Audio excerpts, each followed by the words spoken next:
Hello and good morning सम्पूर्ण नमस्कार है।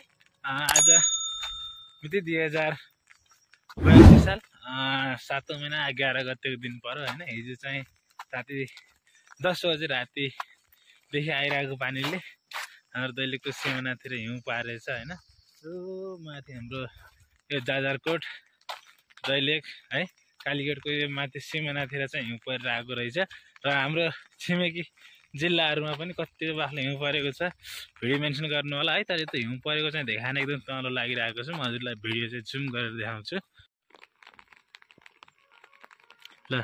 हेर्नुहोस्, यहाँ चाहिँ जाजरकोटतिरको सिमाना पर्यो, माथि लेकतिर चाहिँ हिउँ परिसकेछ हाम्रो त दैलेखतिर होइन। अन्त हिउँ परेको छ कि छैन, जाजरकोटतिर कतिको हिउँ परेको छ, कालीकोटतिर कतिको हिउँ परेको छ, त्यहाँको साथीहरूले चाहिँ भिडियो मेन्सन गर्न नबिर्सिनु होला है त।